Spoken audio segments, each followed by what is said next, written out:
Unknown aircraft, you are entering restricted airspace. Turn heading 085 immediately. The voice over the radio was firm, controlled, used to being obeyed, but the small prop plane slicing through the gray morning sky didn't respond, its silhouette barely visible against thick storm clouds at 12,000 feet, wings steady despite turbulence that would rattle most civilian pilots into panic. Yet inside the cockpit Emily Carter didn't move a muscle beyond the subtle corrections of her fingertips. Her breathing slow, measured, as if the storm outside didn't exist at all, miles away. Radar screens lit up with concern as controllers exchanged glances, labeling her an unresponsive civilian, possibly disoriented, possibly lost, until the order came down sharp and final, scramble intercept, and within minutes the distant rumble of jet engines tore across the sky as two F-16s punched through the cloud layer, fast, precise, overwhelming in presence, their sleek forms closing the distance in seconds. One pilot squinting through his visor at the tiny aircraft ahead, barely bigger than a speck compared to his machine. This has to be a mistake, he muttered, easing into formation just off her left wing, expecting erratic movement, hesitation, fear, but none came, because the small plane held its line with unnatural precision, cutting through crosswinds like it belonged there, like it had done this before, many times, and something about that stillness, that control, made the pilot's grip tighten slightly on his controls. Unknown aircraft, you are being intercepted by U.S. Air Force fighters. Follow our lead and prepare to descend, he transmitted, waiting, listening, but again, nothing, just the low hum of static and the steady, unwavering path of the plane ahead, until suddenly, without warning, the aircraft dipped, not in panic, not in error, but in a calculated move, dropping altitude with a smooth, controlled descent that hugged the shifting terrain below, threading through invisible air currents like a shadow slipping between obstacles, a maneuver far too deliberate, far too exact for someone untrained, and inside the F-16 cockpit the pilot froze for half a second, something old stirring in his memory, a pattern he hadn't seen in years, a flight signature buried in classified training briefings and after-action reports, his eyes narrowing as he adjusted position, matching her path now instead of forcing it, because instinct told him this wasn't a situation he understood yet. You seeing this? His wingman asked, voice tighter now, less confident? Because what they were watching didn't make sense, not for a civilian, not for a lost pilot, and as the storm clouds began to thin, sunlight cutting faint lines across the horizon, the lead pilot leaned forward slightly, heart beating just a little faster, recognition forming not from data, not from radar, but from experience, from something earned the hard way, and under his breath, almost unwilling to believe it, he whispered, "No, that's not possible." The lead pilot did not speak for a full second, which in the air felt like a lifetime, his eyes locked on the tiny aircraft ahead as it slipped between layers of shifting wind with a calm that felt almost unnatural. Then his wingman's voice broke through, quieter now, uncertain, that maneuver, that was terrain masking at 12,000 feet, who even trains for that anymore? But the lead pilot already knew the answer. He had seen it once during a closed-door briefing years ago, a grainy video labeled with clearance levels most pilots never reached. A flight pattern used by a single unit that specialized in missions nobody talked about, missions where maps were suggestions and survival depended on instinct, not instructions, and his heartbeat picked up as memory sharpened into recognition. Back at command, Colonel James Walker stood over the operations console, watching the live telemetry feed as numbers scrolled faster than anyone could comfortably process, altitude shifts, vector changes, micro-corrections that told a story no civilian pilot could write. "Why is she not responding?" an officer asked. "Tension," creeping into his voice, but Walker did not answer right away, his gaze fixed on the pattern forming across the screen, something familiar, something buried under years of classified reports and quiet debriefs. And then the lead pilot's voice returned over the secure channel, no longer confident, no longer casual. Command, you need to take a look at this flight behavior. There was a pause, a breath held across multiple rooms, then softer, almost reluctant. I think we are not dealing with a civilian. The room shifted instantly, conversations stopped mid-sentence, keyboards went silent, because tone alone carried meaning. And Walker leaned closer to the display, zooming in on the path the aircraft had taken over the last 3 minutes. The angles were too precise, the corrections too subtle, each movement anticipating turbulence before it even registered on instruments, like someone reading the sky instead of reacting to it. And then it clicked, not through data but through memory, a name he had not heard spoken in years, one that had been filed away with operations that officially never existed. In the air, the lead pilot adjusted his position slightly, no longer boxing the small plane instead matching its rhythm. His voice when he spoke again was different, controlled but edged with something else, respect creeping in where authority had been. Unidentified aircraft, confirm your call sign, he said, even though part of him already knew there would be no answer, because pilots like that did not announce themselves. They never had to. His wingman shifted on the opposite side, watching closely now. Every movement of the plane analyzed, every subtle correction noted. You think it is her? He asked quietly, almost not wanting to say it out loud, and the lead pilot exhaled slowly, eyes still fixed forward. If it is, we are the ones being evaluated right now. Below them the cloud layer began to break apart, sunlight spilling across the aircraft in brief flashes, illuminating the small frame that somehow carried more presence than both fighter jets combined.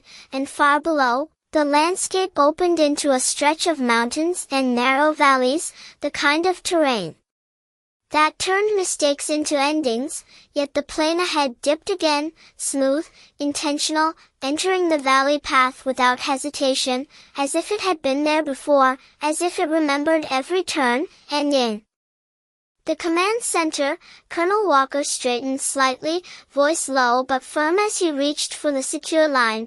Pull every archived file related to Red Falcon, because deep down, he already knew the truth was about to surface whether anyone was ready or not. The request moved through the system faster than anyone expected, archived files unlocking one by one as if the past had been waiting for this exact moment, screens flickering with fragments of missions that never officially happened, flight logs stripped of names yet filled with patterns that matched exactly what they were seeing now, and Colonel James Walker felt a weight settle in his chest as the designation appeared on his monitor. A single line buried deep within restricted clearance. Layers, call sign Red Falcon, status inactive, last recorded operation over a decade ago, outcome classified, no confirmed debrief, no public record, just a silence that stretched across years. In the air the lead pilot adjusted his formation again, no longer attempting to guide the small aircraft, instead maintaining a respectful distance. His voice when he spoke carried a different tone now, careful, measured. Unidentified aircraft, we are adjusting to your vector, a statement that would have been unthinkable minutes earlier. His wingman noticed it immediately, the shift from command to acknowledgment, from control to observation, and he swallowed slightly before asking, you really think it is her? But the lead pilot did not answer right away, because the plane ahead had just done something else, a subtle climb followed by a banking turn that aligned perfectly with a narrow opening between two ridgelines. The kind of move that required not just skill but memory, as if the route itself had been flown before under very different circumstances. Far below, the terrain rose sharply, jagged and unpredictable, winds shifting violently between peaks, yet the small aircraft moved through it like it belonged there, no hesitation, no correction wasted. every movement efficient, deliberate, and in the command center a young analyst leaned forward, eyes wide as data streamed across her screen. "Sir, her control inputs are minimal, almost predictive," she said, struggling to find the right words, because nothing in standard training explained what they were witnessing, and Walker nodded slowly, not surprised, just confirmed in what he had begun to suspect. "She is not reacting to the environment," he said quietly, more to himself than anyone else. "She already knows it." The room fell silent again.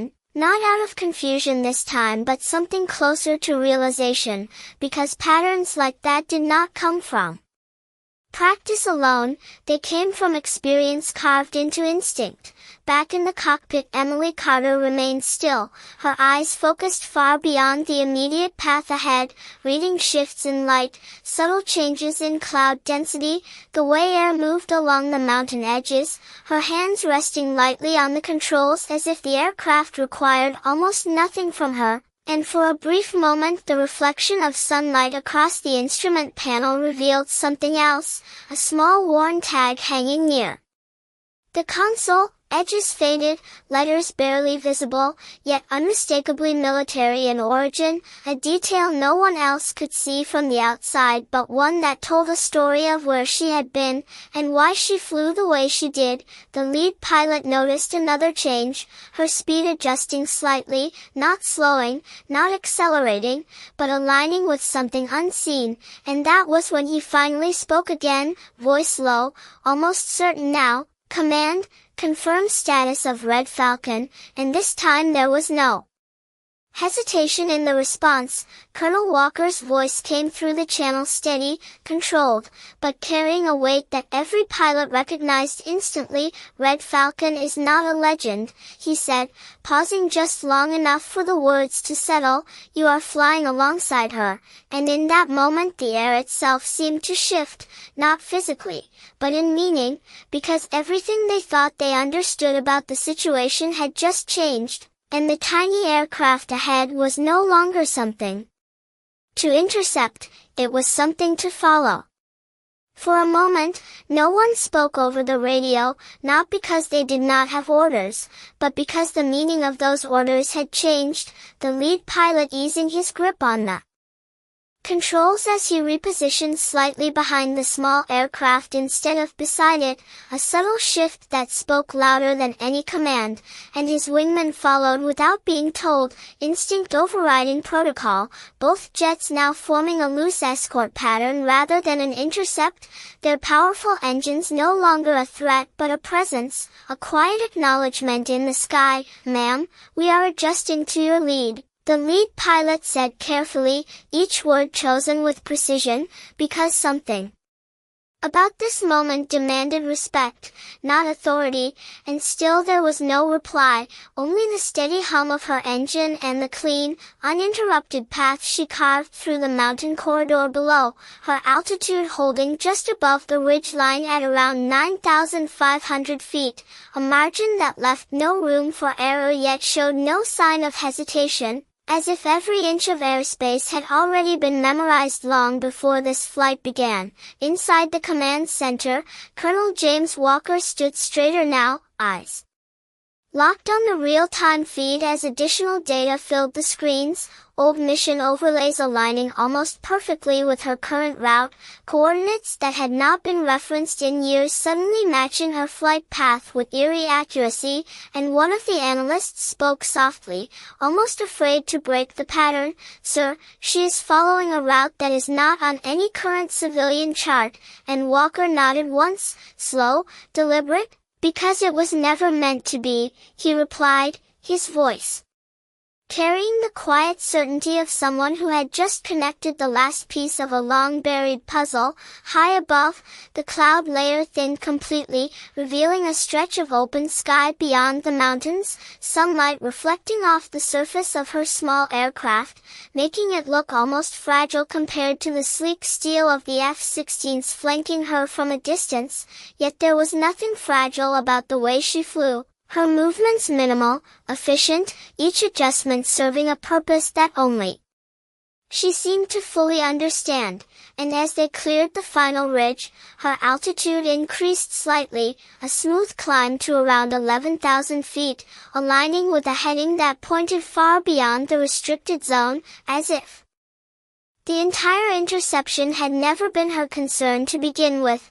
The lead pilot exhaled slowly, tension he had not realized he was holding finally easing, and he glanced briefly at his instruments before looking back at her plane, smaller now against the widening sky, yet somehow more commanding than before. "Command, confirm directive," he said, not out of uncertainty but out of formality. And Colonel Walker's response came without delay, steady and final: "Maintain escort until she exits your sector, no further engagement." A pause followed, then quieter, almost personal: "Do not interfere." The words settled into the cockpit like a weight, simple but absolute, and the lead pilot nodded to himself even though no one could see it, adjusting his position once more to give her more space, more sky, as if acknowledging that she did not need them, never had. Below, the mountains faded into distance, replaced by open land stretching toward the horizon,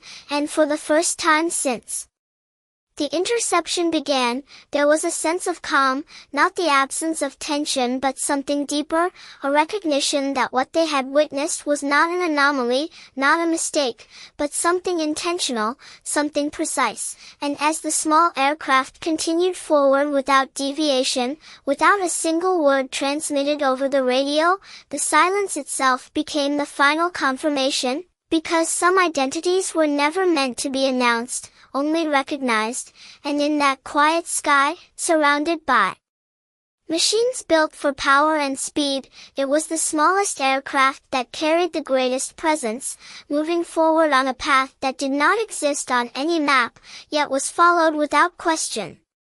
The distance between them slowly widened, not because she accelerated, but because the two fighter jets eased back, their presence shifting from guardians to witnesses, and in the lead cockpit the pilot lowered his voice even though no one had spoken for several seconds. "She is not even checking us," he said quietly, more to himself than anyone else, because every pilot, no matter how experienced, would glance at their mirrors, would acknowledge the overwhelming force flying just yards away.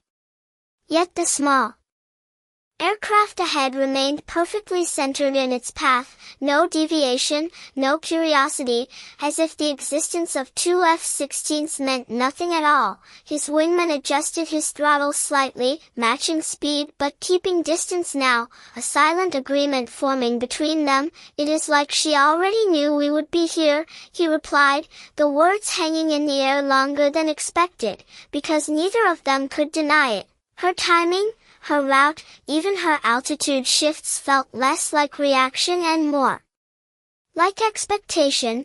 Back in the command center, the archived files continued to populate across multiple screens, fragments of old operations aligning with her current trajectory, and one senior analyst leaned closer, pointing at a faded map overlay. "Sir, this corridor, it was used for low visibility extraction routes over 10 years ago," and Colonel James Walker exhaled slowly, recognizing the implication immediately. "Not used," he corrected gently, eyes still fixed on the moving dot representing her aircraft. "Remembered."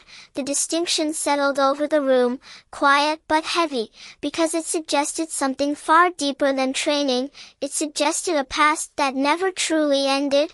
High above, Emily Carter made a slight adjustment to her heading, only a few degrees, barely noticeable unless someone was watching closely, yet both pilots saw it instantly, their instruments confirming the change as she aligned with a narrow band of clear air cutting through lingering cloud layers.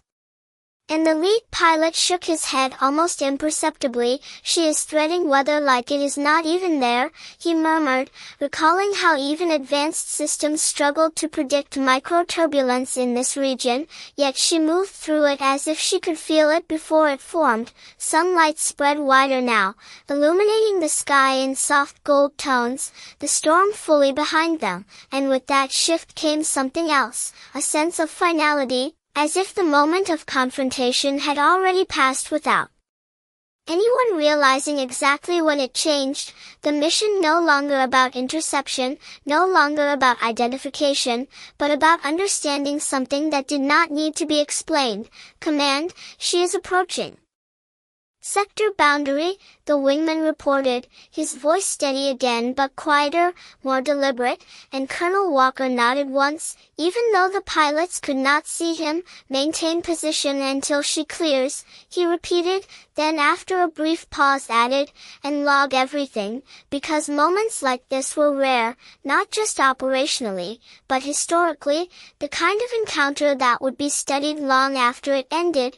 In the air, the lead pilot glanced one last time at the small aircraft, now catching the full light of the rising sun, its simple frame almost glowing against the vast sky, and he felt something shift internally, a realization that what defined presence was not size or speed or firepower, but certainty, the kind that did not need to prove itself. And as the invisible line of their operational boundary approached, he keyed his mic one final time, voice calm, respectful, "Ma'am, you are clear ahead." No instruction, no command, just acknowledgment, and for a brief second, just as her aircraft crossed beyond their sector, there was a faint sound on the radio, not static, not interference, but something softer, almost like a breath carried through the channel, a presence rather than a response, and then it was gone, leaving only silence behind as she continued forward into open sky, exactly as she had from the beginning. For several seconds after the signal faded, the radio remained completely silent, not the usual operational quiet filled with background chatter, but something deeper, as if every pilot, every analyst, every person connected to that moment understood instinctively that nothing needed to be said, and in the lead cockpit the pilot slowly leaned back, eyes still tracking the now distant silhouette of the small aircraft as it moved steadily toward the horizon, smaller with each passing second yet somehow impossible to ignore. "Did you hear that?" his wingman finally asked, voice low, almost careful not to disturb whatever had just passed between them and her, and the lead pilot nodded slightly even though it could not be seen. "Yeah, not a transmission," he replied, choosing his words with precision, more like acknowledgment. The distinction lingered, subtle but meaningful, because it confirmed what both of them were beginning to accept, that this encounter had never been about control or correction, it had been about recognition. Back in the command center, the data stream slowed as her aircraft exited their monitored sector, the blinking icon drifting toward the edge of the screen before continuing beyond it, leaving behind a trail of recorded telemetry that analysts were already replaying, studying, dissecting in quiet fascination, and one of them spoke up after a moment, "Sir, there is no deviation in her entire flight path, not a single correction outside optimal parameters," and Colonel James Walker rested his hands lightly on the console, gaze steady, because she was never adjusting, he said calmly, "she was following something we cannot see." His words settled across the room, not as speculation, but as acceptance. High above, the two F-16s maintained their reduced speed for a few more seconds before the lead pilot finally exhaled and glanced at his instruments, the mission technically complete, yet nothing about it felt routine, and he keyed his mic one last time, not expecting a response, not even needing one. "Safe skies," he said simply, the phrase carrying more weight than any formal sign-off. Then he released the channel, letting the silence return. His wingman shifted position slightly, preparing to break formation, but hesitated for just a fraction longer than necessary, eyes still fixed on the empty stretch of sky where she had disappeared. "You think we will ever see her again?" he asked, not out of curiosity, but something closer to respect, and the lead pilot allowed himself a faint breath of a smile. "Barely there, pilots like that, you do not see them," he answered quietly, "you just realize they were there after they are gone." The words lingered between them as both jets finally turned, engines roaring back to full power as they climbed away from the now quiet airspace. Far beyond their reach, Emily Carter continued her flight without change, her altitude steady, her heading unwavering, as if the entire encounter had been just another segment of a much longer journey. The worn tag near her console swaying slightly with the motion of the aircraft, catching a brief glint of sunlight before settling again, unreadable to anyone but her, and inside the cockpit there was no tension, no reflection, just the same calm presence that had carried her through every mile so far, because for her, nothing about this moment required acknowledgment. It had already been understood long before the first warning call ever reached her, and as the horizon stretched wider ahead, she simply followed the route that had never been written, guided not by instructions, but by something far older, something that did not need to be explained to anyone else. Long after the radar signal faded from their screens, the room inside command did not return to normal, conversations remained quieter, movements more deliberate, as if everyone understood they had just witnessed something that did not belong to standard reports or routine logs, and Colonel James Walker stood alone for a moment, eyes fixed on the last recorded coordinates where her aircraft had exited their sector. The blinking cursor now replaced by empty space, yet the absence felt heavier than any presence, because it confirmed one thing clearly: she had never needed to be tracked. One of the analysts hesitated before speaking, her voice careful. "Sir, there is no official closure report on Red Falcon," and Walker nodded slightly, not surprised.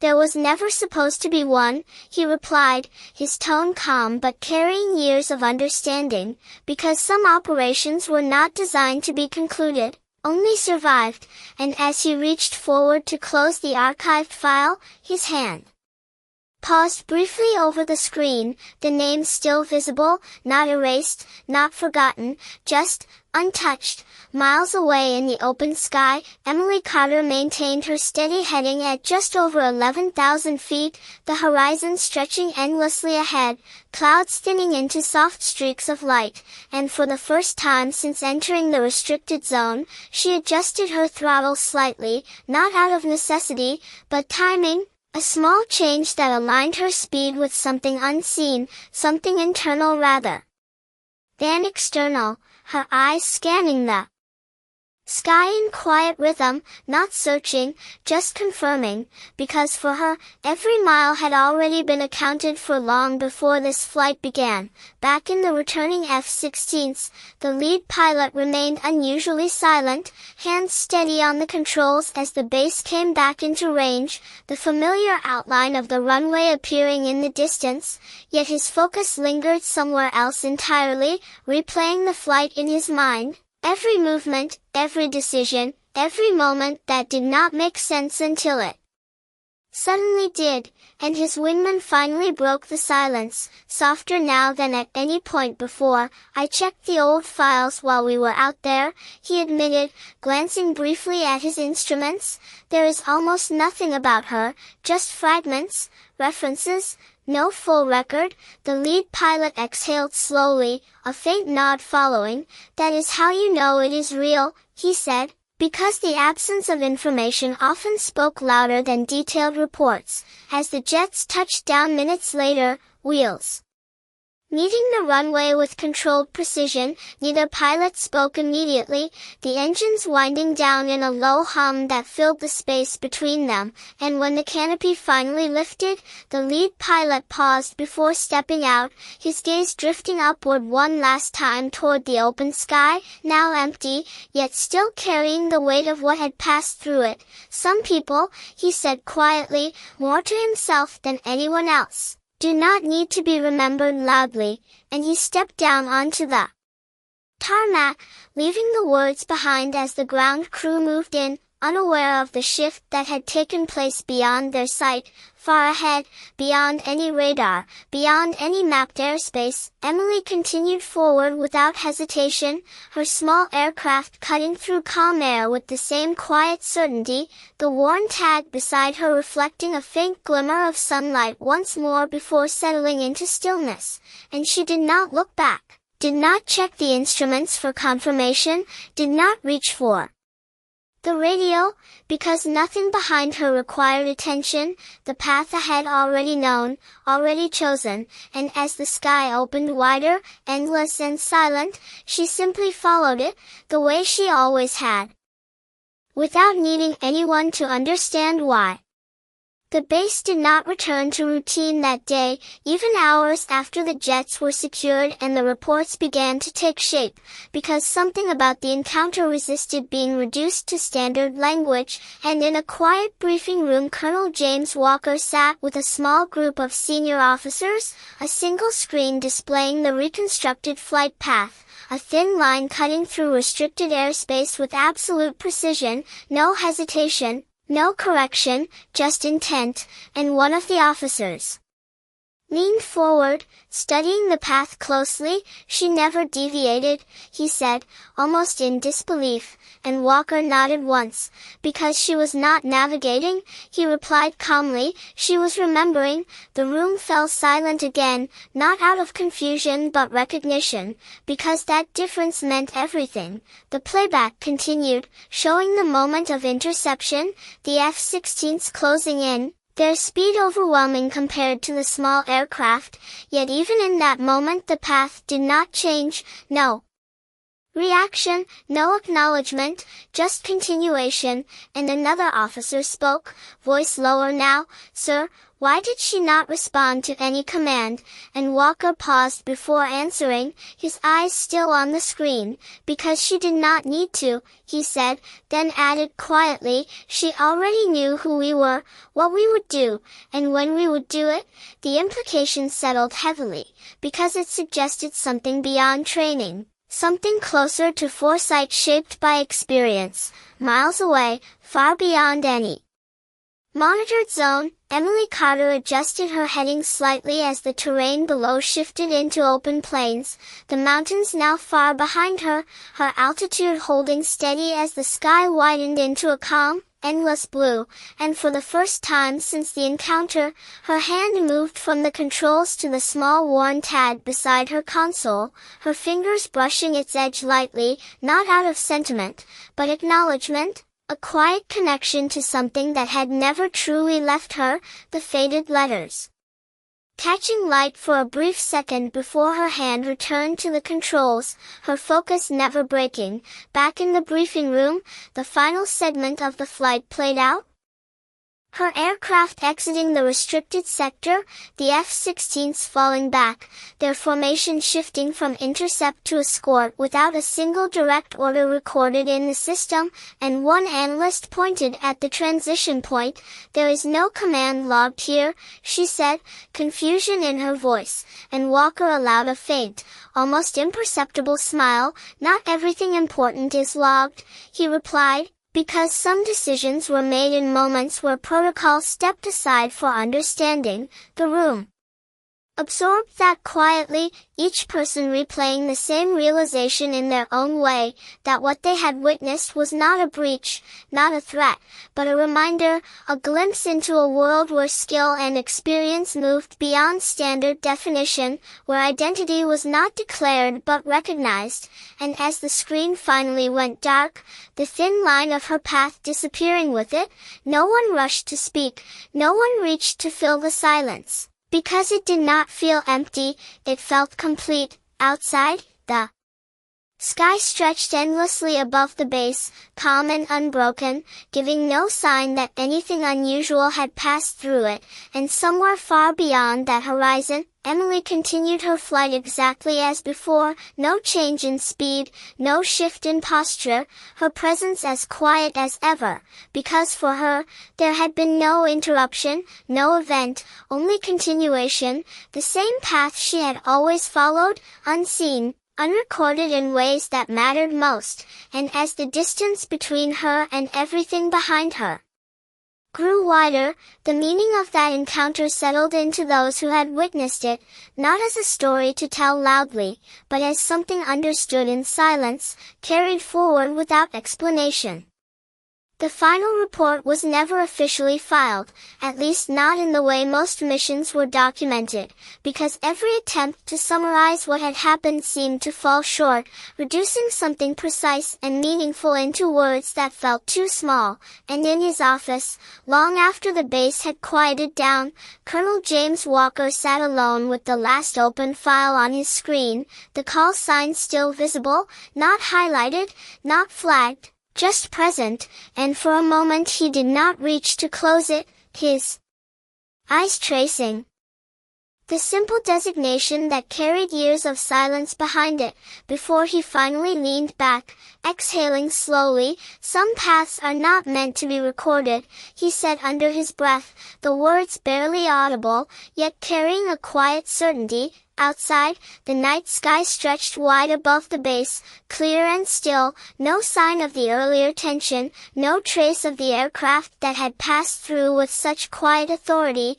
And on the runway, the two F-16s rested under dim lights, their surfaces reflecting faint glimmers of the stars above, powerful machines now completely still, their presence grounded, contained, while something far smaller had moved beyond reach without leaving anything behind except memory. The lead pilot stood near his aircraft, helmet in hand, looking up at the sky for a moment longer than necessary, replaying the encounter not as a sequence of actions, but as a feeling. The shift from control to understanding, from assumption to recognition, and he shook his head slightly, a quiet breath escaping him. "We were never intercepting her," he murmured, the realization settling fully now, because from the very beginning, she had been exactly where she intended to be, moving along a path no one else could see, somewhere far beyond radar, beyond reports and debriefs. Emily Carter continued her flight in the same steady rhythm, her altitude unchanged, her heading unwavering as the dark sky opened into a field of distant lights below, towns scattered across the landscape like quiet signals, none of them connected to her journey, none of them part of the route she followed. And inside the cockpit, the soft glow of the instruments illuminated her calm expression, unchanged from the moment the first warning call had reached her, her hands resting lightly on the controls, guiding without force, adjusting without thought, because for her, this was not an event, it was continuation. The worn tag near her console shifted slightly as the aircraft moved, catching a faint reflection once more, its faded surface holding a history that did not need to be spoken, a reminder of places that no longer appeared on any map, of routes that existed only in memory. And she did not look at it directly, did not need to, because everything it represented was already part of how she moved, how she chose, how she remained. Back at the base, the systems powered down one by one, screens going dark, data archived, conversations fading into routine once again, yet something had changed beneath the surface, a quiet adjustment in how those who witnessed it would see the next unknown signal, the next silent aircraft. Because now they understood that not every presence in the sky required explanation, and not every silence meant absence. High above, Emily's aircraft continued forward, a small silhouette against an endless horizon, steady, certain, untouched by the need to be seen or understood. And as the distance between her and everything behind her stretched further into quiet, the meaning of that encounter settled into something simple, something lasting. That respect was never forced, never demanded. It was recognized, often in silence, often in moments that passed without announcement, and in that vast, open sky, she carried it with her without ever needing to say a single word.